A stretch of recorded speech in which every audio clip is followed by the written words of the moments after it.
You're listening to the Influence by Design podcast. My name is Amber Daines and I'm taking over the mic. So stay tuned.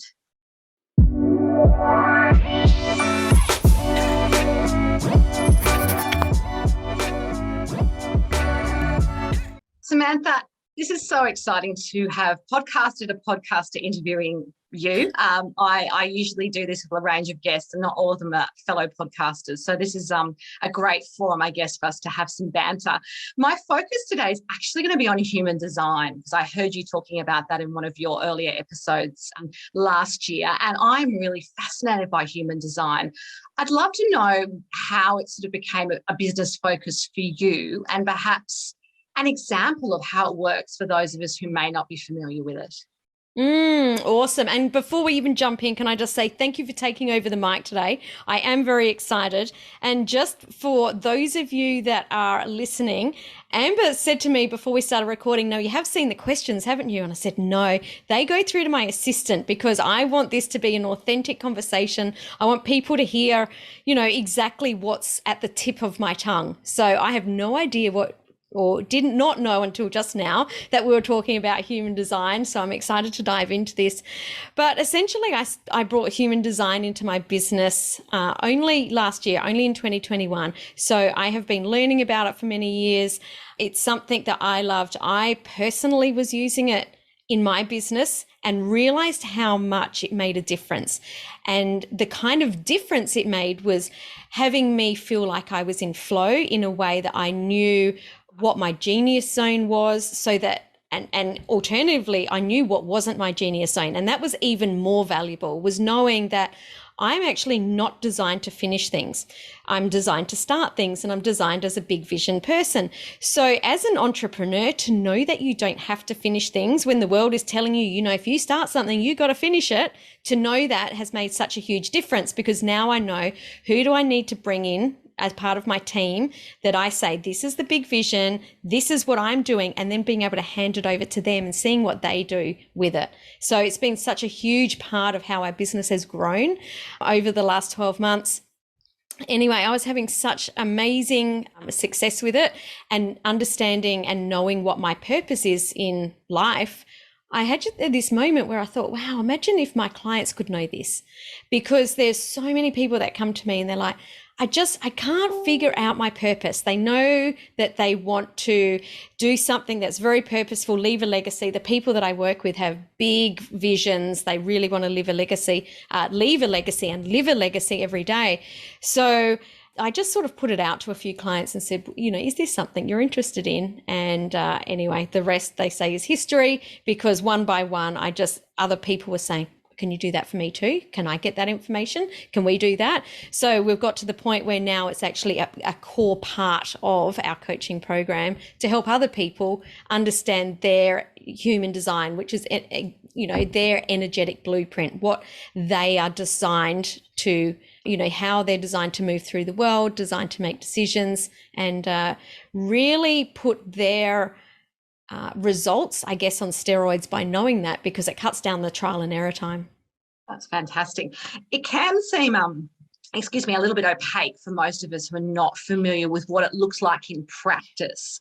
Are there some sort of easy ways that people can crack it early and make their business more successful, more purposeful, faster? Because a lot of us are time poor and we just want to get there.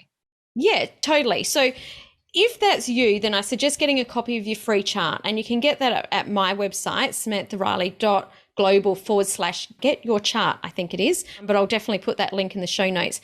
And the very first thing that's at the top of your chart is, what is your type? Now there's 5 different types.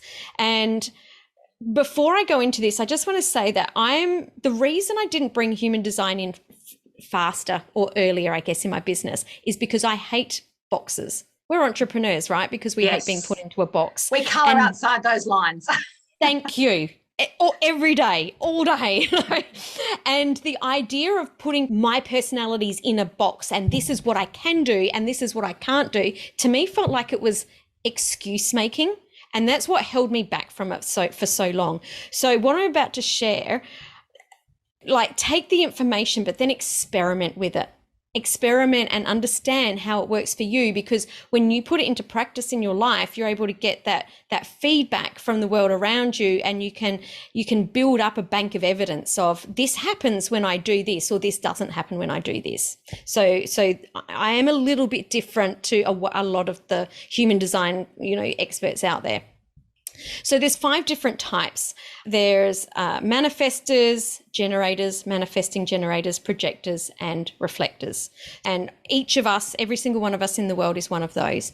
So I'm a generator. I'm here to light up the world by doing things that excite me, passionate. I'm a builder. We build things.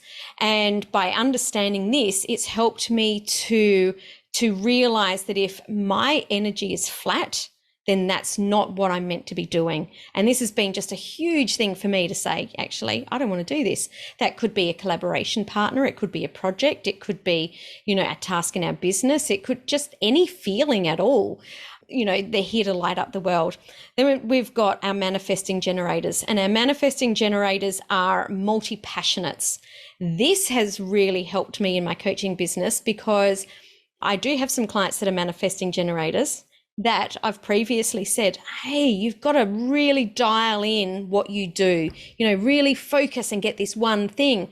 And realizing that actually takes away energy from them. They actually are designed to be multi-passionates. They are designed to have many things on the go, and having many things on the go actually gives them energy. So that's manifesting generators. Then we have the manifestors. Manifestors are here they're like the leaders. They aren't here to necessarily build things. That's what the generators and the manifesting generators are. They're here to initiate things. And they really are here to sort of guide us. Projectors are here to guide us. That was probably the wrong word. But they're here to share their ideas or what they're doing to inspire the rest of us. Then we have the projectors, who are here as the guides. As I just mentioned, they're more the wise people, often teachers, counselors, coaches. And then the reflectors. The reflectors are only about 1% of the population. And reflectors are there to mirror back to us what's happening. So they'll mirror back to us exactly, how we are. So as a general overview, that's the type. So that's where I would start, because there are so many. Can you be more than one? Can you be a hybrid? No. Right. Okay. Well, actually, in saying that, and a manifesting generator is a hybrid. A manifesting generator is a hybrid between a manifestor and a generator. Makes sense. And so originally there was only 4 types. So manifesting generators are more, I can't remember the year. Someone's going to call me out on this, but I think it was like sometime in the 1700s. There was this hybrid that was created. So yeah, that's a really great place to start, is to really understand the type. Yeah, that's great. So can you share with us something that you've given away in your business that you don't do anymore that you used to do, and why? Does something come to mind? Because I'm often of the view that you replace tools, techniques, approaches over time. Can't do everything. What's your example of that? Yeah, so I'm a pure generator, which means that I make decisions using my sacral. So one of the biggest things that I have learnt, I guess, from human design is that we make our decisions from the neck down, basically meaning that we feel our decisions.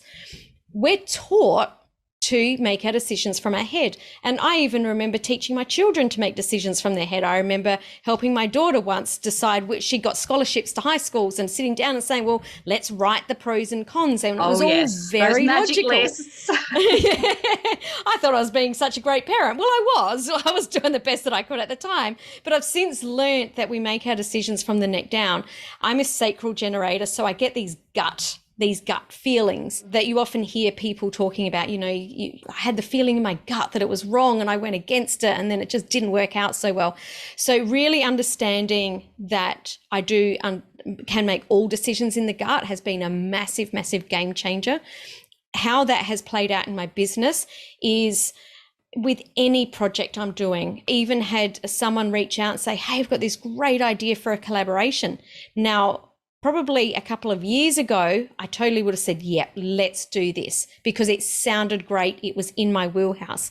But this particular day, I just felt like I had this draining energy in my body. I just felt so flat. And I went, look, I said, it all sounds great and logically this makes sense, but it's a no right now. And that doesn't mean that it's a no in the future, because it might change in the future. I might suddenly get the response that it's good to go now, but right now it's a no. And whilst that, could hurt someone like right now, or disappoint someone, I guess is a better word, right now, in the long run, so much better, because saying yes to something you're not designed to do can have ramifications down the track of partnerships going wrong, or projects being, blown out of time or blown out of budget.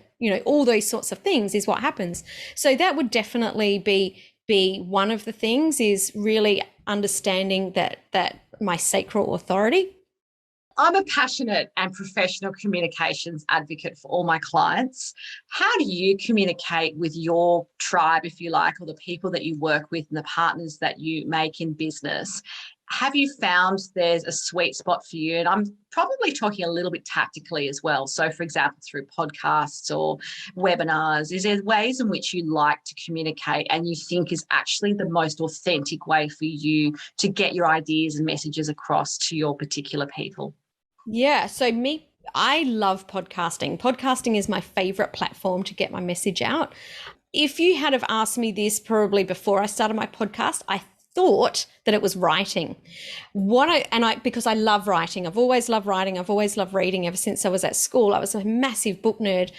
What I've since discovered is that I can get so much across so much faster now. As we're recording this episode, we've had a chat before, we'll record, we'll probably have a chat afterwards. Maximum, we've been on here for an hour.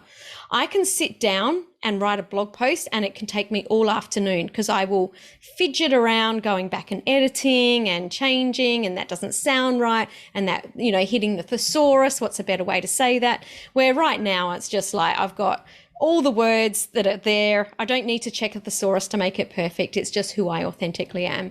So from a marketing perspective, podcasting is my favorite. From a communication perspective with my team, there needs to be different ways that we communicate with our team, because because we've got time constraints on what we're doing, and B, because my team likes things in different ways as well, and I'm very aware of that. So I catch up with my project manager usually 2 to 3 times a week on Zoom, because I want to be able to talk with her and have conversations like this, where all of a sudden it might jog a memory where she'll go, oh, I forgot, I need to tell you blah, blah, blah, which doesn't happen if we're not having that conversation.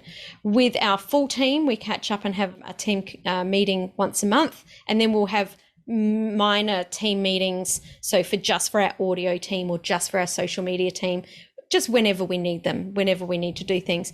From a day-to-day, every minute perspective, that all happens on Slack, because it's so much faster.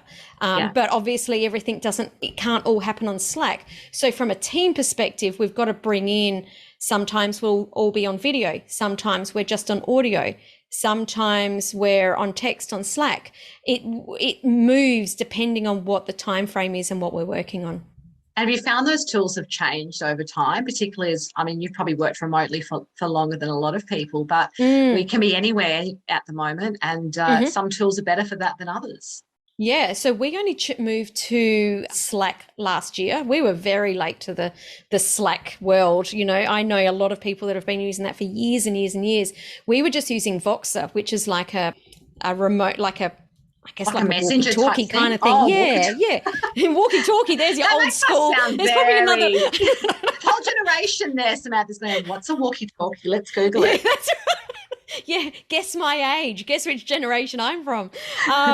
But with Voxer, our team grew so quickly last year that all of a sudden we were losing messages. We couldn't follow threads. It was a little bit more difficult to have the content team or the audio team or the video team in one channel. So for anyone that hasn't seen Slack, we're able to create mini channels of just a certain team, or a full channel. We can do video, we can do audio, we can do text. It's just so much faster, and we can follow everything. And there's a record, I think, too, which is what people like about it. And you can use that, because you often can't remember what you've said day to day.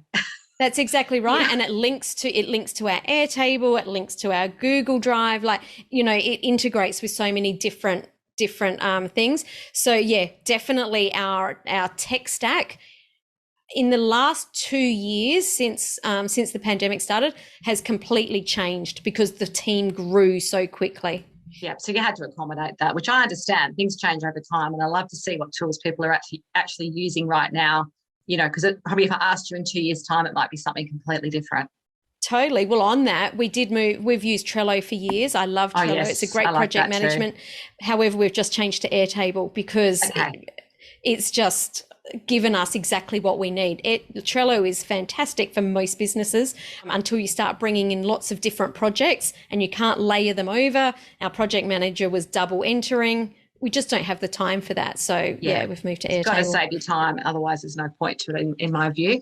Right. So I'd love to know, who are your one or two human design heroes that you may have met or you may not have met? We've often got mentors and people in our life that might be from a distance, but who have you kind of looked to help guide you in this particular type of practice? And what have they taught you? Yeah. So my mentor is Emma Dunwoody. And the reason I started working with her was because she was the person that I found that said, don't, there's no box. We don't fit in a box. Just because you're a generator doesn't mean that you can't do this thing over here. And that really spoke to me. And like I said earlier, I really struggled to understand how to bring human design into my business purely because I didn't like this. You can only do this. And I was seeing the opposite. Oh, I can't do that because, and that is so against everything I believe. Yeah. We have the capacity to do everything. There are some things that are not in our wheelhouse, but it doesn't mean that it's, a definite no. I feel like there's a lot of excuse making from being in that box. So Emma was the person that I heard, and she gets really passionate. She goes, you know what? It's just bullshit. It's not like that at all. And I was like, this is who I really resonate with. So she is my mentor right now. I love the way she can unpack a chart. She unpacks a chart and I'm just like, oh, I've got those little fangirl moments, like with my head in my hands going and, the little eyelashes going, I want to be like that when I grow up. So she's definitely one. And someone else and I've had her on the podcast and I can't remember what episode, but Beth Davis is someone else that I really look up to. She's been doing human design for 20 years. And same thing, when she unpacks a chart, I just go, wow, like, these women can look at a chart and see things that I can't see yet, that I aspire to be like. So yeah, they're two people that I definitely recommend if you're interested in human design. They follow them on social media. They've both got amazing content. Fantastic advice. So what would be your own personal tip for anyone who perhaps wants to sort of start to get into human design, doesn't know where to start, but they think it's something that might work for them? What would be sort of that first step? Because it can probably seem overwhelming initially because there's a lot out there. Yeah, and not only that, but if you've ever seen a human design chart, and this is why I didn't pick it up earlier, I'd look at the chart and go, what the... Like, there is so much happening on there. There's shapes and lines and numbers, and I'm just like, what does all of this mean?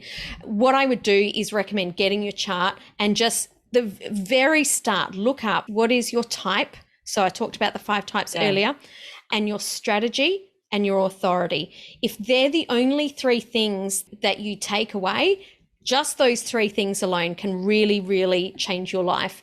So your authority is how you're designed to make decisions. And I mentioned earlier that we feel them. There's a lot of different ways to do that. And your strategy. So how are you designed to, I guess, interact with the world? So manifestors are designed to initiate. As a generator, generally, if I initiate energetically, it pushes people away. So yeah, just you type your strategy, authority. You can look that stuff up online, get a copy of your chart, and just Google it and you'll get a good idea. Once you've got that idea and you start experimenting with it and playing with it and saying, actually, this is really cool, then I really do suggest you get an unpack. Have someone look at your chart, dive into your chart, give you more understanding of how it is that you're designed to do life. And everyone that I've spoken to that I've done a chart unpack on, the first thing they say is, I feel like you've given me permission to be me. Like Yes, unconsciously, that would make sense. I knew all of this, but I was pushing against it. And it's like, you mean I really can do that thing I wanted, I've been wanting to do my whole life? You mean I can live like that? And it's like this huge permission slip and a huge weight lifting off your shoulders. And finally, if I was speaking to you this time next year, Samantha, what would be the one new achievement you would hope to have under your belt, and why? Oh, wow. Big question. What new achievement? So I'm opening up my Black Diamond mentorship again. Actually, it'll probably have happened by the time this goes live. And I've actually had Black Diamond on hiatus over COVID. And this is my program for emerging thought leaders to really help them come out and be more visible and publish their book and really position themselves as the absolute go-to authority in the market. So this time next year, I will be celebrating with my Black Diamond clients because they will all be known and have really positioned themselves in the market. So it won't be my celebration on my own. I'll be celebrating with them, alongside them. That's the best kind. Well, it's been absolutely great to chat to you today, and we've covered so much. So thank you so much for your expertise, Absolutely. Samantha. Thank you so much, Amber. And for everyone that's listening, if you want to connect with Amber and find out more about what she does, Amber, how can people do that? All the traditional channels. So LinkedIn under Amber Daines, amberdaines.com, as well as graceandgrit.com.au. And as you can hear, Amber is a fantastic podcaster. She's got a podcast, The Politics of Everything. Go and check that out on any of your favorite podcast platforms, because it's a very, very cool show about everything. That's what I love. Everything. Awesome. Thank you, Thanks Samantha. so much for being the host today, Amber. Absolute pleasure.